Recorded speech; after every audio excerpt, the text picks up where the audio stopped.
Ted, it's always great to see you. Thanks for joining us on the program this morning. Thanks for having me. And let me just be the first to say happy Valentine's Day. Will you be my Valentine? Yes, happy Valentine's Day. I feel like this is a somewhat unromantic take on money here is how people are doing with managing money with their spouse. Let's talk about that because I think Bankrate has some interesting findings on a recent survey. Not all couples intertwine their account balances. I think that's maybe that's the day of an age that we live in today, Ted. There are some changing trends for sure. We did a recent study. We found that about half of Americans say that they don't know everything about their spouse's finances. That suggests some potential issues with respect to financial infidelity, maybe secret spending, secret debt.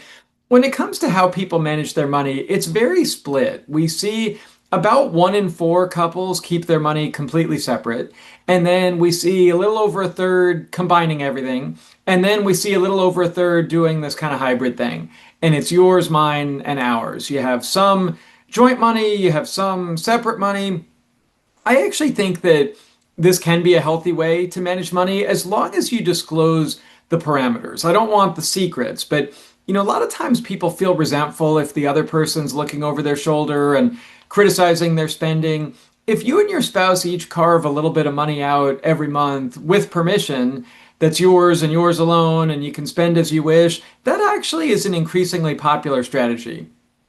So, what do you think the rationale behind? Is it a lack of trust? Is it, is it the desire to just keep it all for yourself? Is it the lack of trust in marriage? Because I think marriages typically end in divorce for at least 50% of them. So, what's behind this trend, or is it just a lack of education?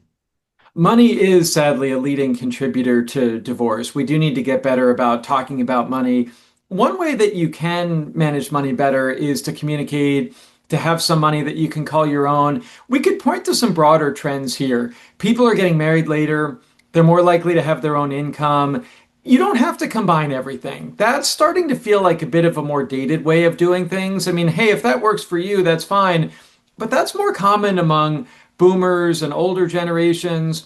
Gen Zers are the most likely to keep their money completely separate. Now, we'll see if that lasts as they get older. A lot of millennials and Gen Xers are doing the hybrid thing, where they have some joint money for joint expenses, and then they also have some that's theirs and theirs alone. I do think there's a lot to like about that strategy because you do feel like you have a little more independence. Sometimes people complain that they don't like their spouse criticizing their video game hobby or that they like to buy shoes or they like to do sports betting or they go out with their friends or even buying gifts. I mean, sometimes that's impractical if you're sharing an account and it takes the surprise out of it. I do think the fact that people are coming into a relationship with their own salary, more years living independently. It's not like people are getting married at 21 and immediately going to the joint checking account right now. I mean, a lot of times we're talking about people in their 30s that have been doing it their own way for a while. That's fine as long as you talk about it. That's the big thing is just communicate, figure out what works for you. I think that's sage advice, especially maybe over Valentine's Day dinner or chocolate. I mean, that's a perfect or a date conversation. You brought up debt, and we've routinely talked to you and Bankrate about managing your debt. One thing that I know that different states have different rules around debt. So, for example, I live in the state of North Carolina. My wife's debt is my debt. Now, I'm not saying she has debt, but I'm saying if my wife had debt and something were to happen, that's cumulative. Whereas maybe in Maryland, my former state where I was born and raised, that's uh, separate and distinct. So where you live, where you reside, may have an impact on how debt is managed. But for a couple, that's probably why you want to have a conversation. It's a good point. Yeah, especially community property states, there's more joint, even if you don't truly have a joint account, you may legally be intertwined. I would really argue that all couples are intertwined in many respects. Even if you decide to keep some or all of your money separate, you have a lot of joint accounts.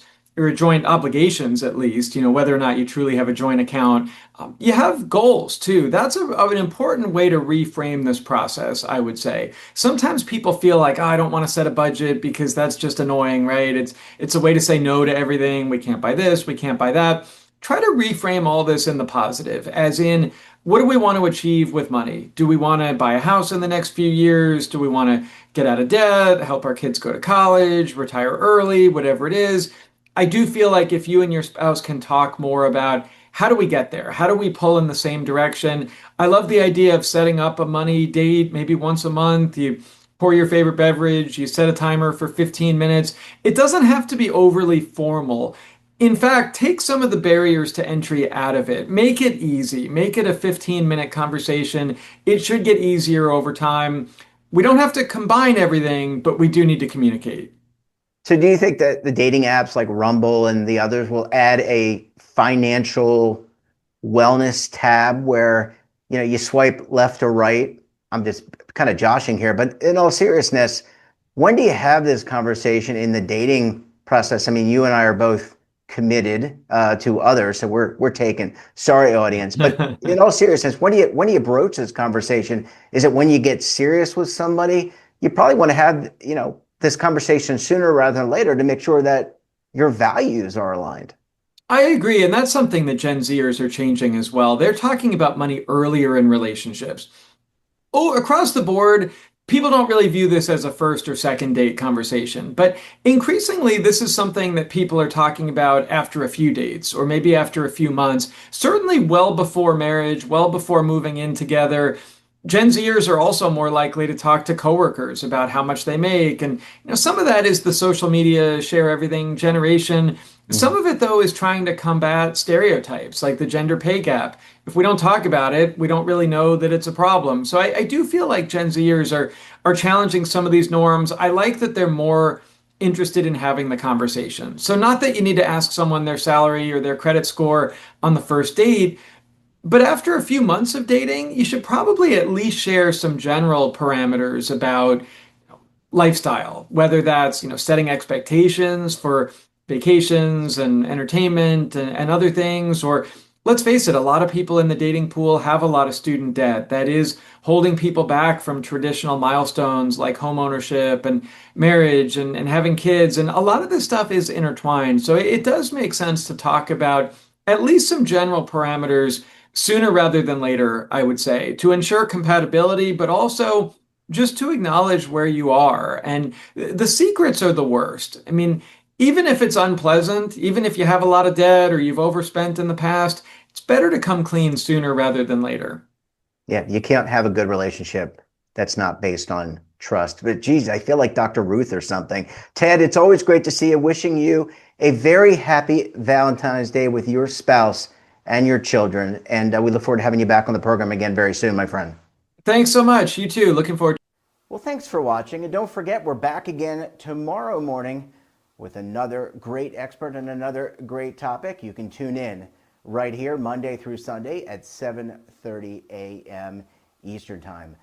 And don't forget to subscribe to our daily newsletter, The Morning Pulse, for all the news in one place, delivered directly to your email box. Check it out at our website.